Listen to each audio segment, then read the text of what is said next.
Assalamualaikum warahmatullahi wabarakatuh. Berjumpa kembali dengan Fa Irfan pada acara dan gelombang yang sama. Anak-anakku sekalian, kali ini kita berada di kelas 5 pada bidang studi pendidikan agama Islam dan budi pekerti.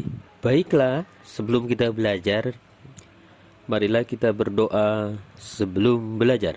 Bismillahirrahmanirrahim. Rabbi zidni ilma warzuqni fahma. Oke anak-anakku sekalian, pada pertemuan yang lalu kita sudah pelajari tentang mengenal nama-nama Allah. Di antaranya yaitu Asmaul Husna. Pada kali ini materinya adalah mengenal kitab-kitab Allah Subhanahu wa taala. 1. Perintah beriman kepada kitab-kitab Allah Subhanahu wa taala. Allah Subhanahu wa taala berfirman dalam Al-Quran surat An-Nisa ayat 136 yang berbunyi, A'udzu billahi minasyaitonir rajim. Bismillahirrahmanirrahim.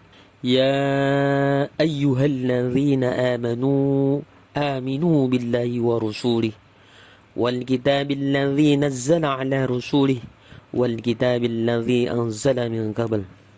وَمَنْ يَكْفُرْ بِاللَّهِ وَمَلَائِكَتِهِ وَكُتُبِهِ وَرُسُلِهِ وَالْيَوْمِ الْآخِرِ فَقَدْ ضَلَّ ضَلَالًا بَعِيدًا. Yang artinya, wahai orang-orang yang beriman, tetaplah beriman kepada Allah Subhanahu wa taala dan Rasulnya, yaitu Nabi Muhammad SAW, dan kepada kitab Al-Quran yang diturunkan kepada Rasulnya, serta kitab yang diturunkan sebelumnya. Barang siapa ingkar kepada Allah Subhanahu wa taala, malaikat-malaikatnya, kitab-kitabnya, rasul-rasulnya, dan hari kemudian, maka sungguh orang itu telah sesat yang sangat jauh. Anak-anakku sekalian, Allah Subhanahu wa taala menyuruh manusia beriman kepada kitab Al-Quran dan kitab-kitab yang diturunkan kepada rasul sebelumnya. Jika tidak beriman kepada kitab-kitab itu, maka orang itu tergolong orang yang sesat. Bagaimana cara beriman kepada Allah Subhanahu wa taala itu?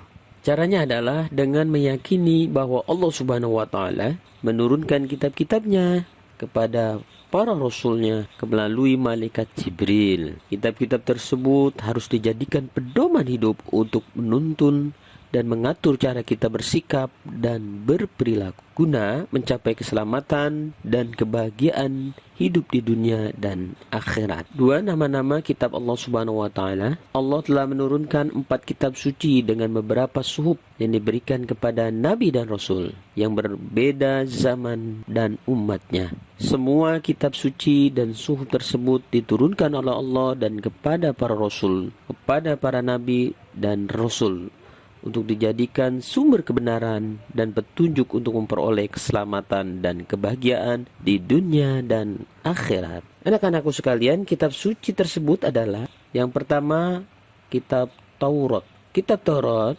diturunkan kepada Nabi Musa alaihissalam kurang lebih pada abad 12 sebelum Masehi di daerah Israel dan Mesir.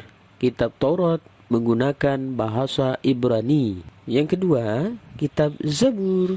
Kitab Zabur diturunkan kepada Nabi Daud alaihissalam ketika beliau menduduki tahta sebagai Raja Bani Israel pada abad 10 sebelum Masehi di tanah Kanaan. Yang ketiga adalah kitab Injil. Kitab Injil diturunkan kepada Nabi Isa alaihissalam pada sekitar abad 1 Masehi di daerah Yerusalem. Dalam bahasa Yunani, Injil berarti kabar selamat, pelajaran yang baru, atau kabar gembira.